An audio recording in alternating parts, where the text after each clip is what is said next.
U.S. breaking news, change your read newspaper habit.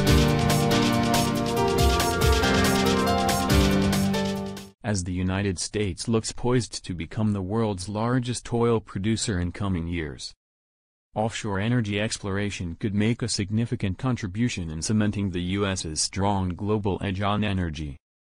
This not only enables us to be less reliant on foreign adversaries for energy but removes a common negotiating tactic that can be used by other countries that have geopolitical and energy production leverage. Additionally, it could help secure affordable and reliable U.S. energy for decades to come, something that isn't currently top of mind for those that are experiencing decent prices at the pump. One big step the U.S. could take to solidify our energy security position is to partially open the eastern Gulf of Mexico to oil and natural gas leasing and development. The current congressional moratorium on these activities runs out in 2022. While those opposed to offshore energy exploration and production continue to point to its incompatibility with our military's activities in that area, the reality looks very different. The Defense Department already conducts training and exercises off U.S. coasts where offshore energy exploration and development takes place, without infringing on military activities. And the Defense Department and Department of Interior also coordinate successful in other areas of the Gulf of Mexico. In the central Gulf of Mexico, for example, 36% of current offshore leases are located within military planning areas. While military readiness must take top priority, a moratorium extension that precludes even the option of coordination between the relevant actors is an extreme response. In addition to consumer benefits, lower oil and gas prices reduce the cost of Defense Department operations, saving resources that the department could spend on other pressing needs, like protecting our troops overseas. In 2010 and 2015, the Defense Department published compatibility reports analyzing offshore oil and gas leasing and military operations across the outer continental shelf. In the eastern Gulf of Mexico, the Defense Department only recommended an outright ban on oil and gas activity on 11% of the area. Instead, it allowed for oil and gas exploration on 40% of the area with possible stipulations, and no permanent oil and gas surface structures on another 49%.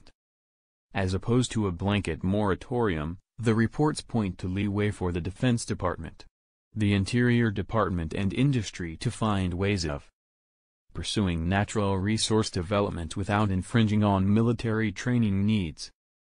Despite the rhetoric, Defense Department training and our energy security does not have to be a zero-sum decision.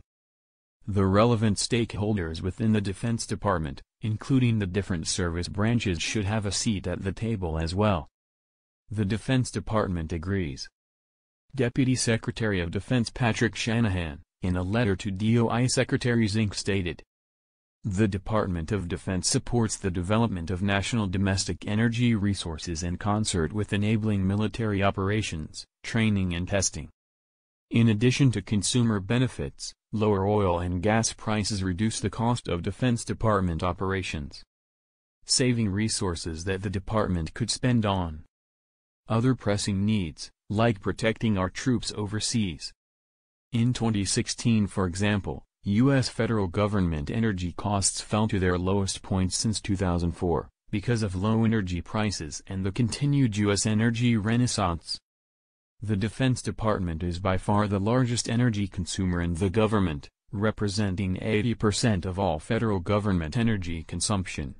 Geopolitically, increased U.S. production relative to OPEC, Russia and other competitors hands the U.S. greater leverage in energy markets.